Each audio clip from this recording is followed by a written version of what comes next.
Hey Cupcakes, Lisa here with an apology actually. So about a week ago, I was driving back from Portland and just sort of bubbling over with things I wanted to share and talk about. And as sometimes happens when I'm driving, especially a longer trip, I'll put on my headset, my earphones, and my iPhone, and I'll try to talk to people. I'll make a phone call or something, and then I thought, oh, I couldn't. There was no one to call. I thought I can talk to you guys. So I set my phone up on my dashboard. My hands are on the wheel. My eyes are on the road. My mind, however, is on you guys. And the irony of this, I mean, it's totally, in most places in the United States, it's illegal to use a handheld device when you're driving, but not illegal to use a headset or hands-free device. And yet, I more than many people, perhaps, I've studied this stuff. One of the things I did in my former life at the University of Oregon is I worked a lot on thinking about digital mindfulness. And in fact, it's still something that I work on and think about. How can we live more mindful lives in a digital age? And I know the research. The research will tell us that it really doesn't make that much of a difference whether you're hands-on or hands-free with your devices when you're driving. The problem is where our minds are. And, if you're engrossed in a conversation that's happening in this virtual space, that space is not connected to the world that your vehicle is driving through. And this is probably also true for, things like listening to music or radio, except that when we're talking, we're much more actively engaged in that other world, the world of the conversation. So I know this stuff. And yet, you can know it, and yet your body can live another reality. And so, what I did, nothing bad happened. Thank the universe, thank God, Goddess, the powers that be, the Buddhas and ancestors. Nothing happened. But what a fuck up. And, yesterday, one of the people who was viewing the video, this car chat video, which I have now taken down. By the time you see this, I will have taken that video down. But one of the folks who viewed it wrote me this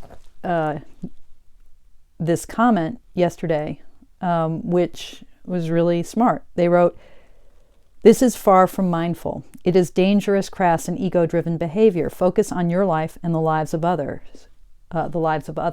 Chatting away to a video stream while striving suggests you have lost all sense of perspective." So I read that comment and just was flooded with, regret and shame and all that hot, awful feeling that we have when we know we've been busted. It's like, no shit. And so a couple of things I wanted to share. One is very simply kind of how powerful it has been for me to realize, and this is a relatively recent recognition, that I need to be able to take the bust, to cop to mistakes, bad behavior, whatever it is, when that is pointed out to me. That part of maybe even the lion's share of my path here, my spiritual path, is to learn how not to be so defensive and guarded, but instead, because I will inevitably fuck up. We all will. I will inevitably make a mistake. And the more I put myself out into the world, the more chances I have that I will screw it up. And how important it is to be vulnerable and to hear the feedback from others, from the universe, when I do screw up, and to take that on, just okay, I screwed up and I will change my course. I will make amends where I can. I will endeavor to really realign my priorities, I will. And this viewer said, "You've lost all perspectives." Like, yeah, boy, I sure have. So how do I respond to that? And that question, how do I respond to this? That is the core of the spiritual path. Being out there, making mistakes, which we inevitably will, taking in the feedback that we inevitably receive from others, from the universe, from the world as it unfolds, and then responding. So that's the first thing I wanted to share, just how important it is for me to be someone who takes a bust. It's like, I'm busted. Yeah, move forward from that and not to be so defensive. The other thing is just really specifically about digital technology and digital mindfulness.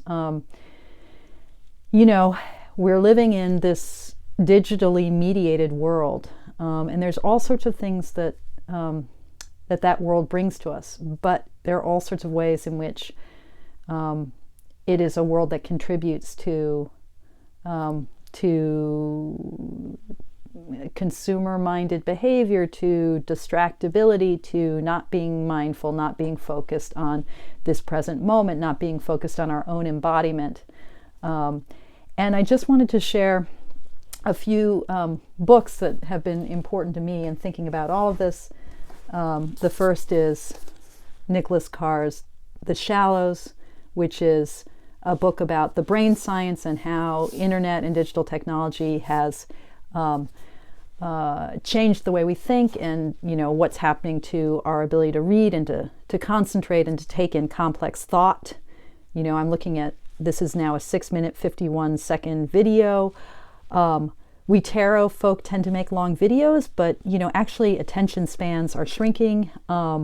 This is a longer video than anyone really wants to watch, and this is a short video by the standards of what many of us try to do. The internet really is shifting the way our brains work. So Nicholas Carr's work is really powerful. This book, so Matt Richtel's book, which is about specifically about texting and driving, it's a journalistic treatment. It goes into the brain science around distraction, and it's dealing with one of these landmark cases of a young man who was texting while driving and ended up taking a life. And just sort of through his journey, it's talking about the world of our relationship to digital media, and how we navigate, quite literally, how we navigate that world. And then for those of us who are thinking about how do we get more mindful with our technology, David Levy's book, Mindful Tech, and then Alex Pong's book, The Distraction Addiction. Both of these are recent texts that this book is much more geared toward actually practical exercises around technology and mindfulness. And The Distraction Addiction, Alex goes into a bunch of sort of case studies and interesting ways to explore both the science and the life behind living with more balance and ease in a world of unending digital attention-grabbing moments in our lives. Okay, so those are some resources, and I guess I just want to, call out the profound ironies of talking to you guys about mindfulness through a medium that is often contributing to our lives feeling less mindful, just because of the ways in which we are drawn into distraction and drawn out of the physicality and embodiment of this present moment. So encouragement to all of us to think once, twice, 3 times before we pick up the phone, especially when we're in our cars, but also encouragement to all of us to think once, twice, 3 times, just as we take up any activity, thinking, how am I nourished by this activity? How am I contributing to the well-being and compassion of my community? How am I contributing to the easing of suffering for those around me?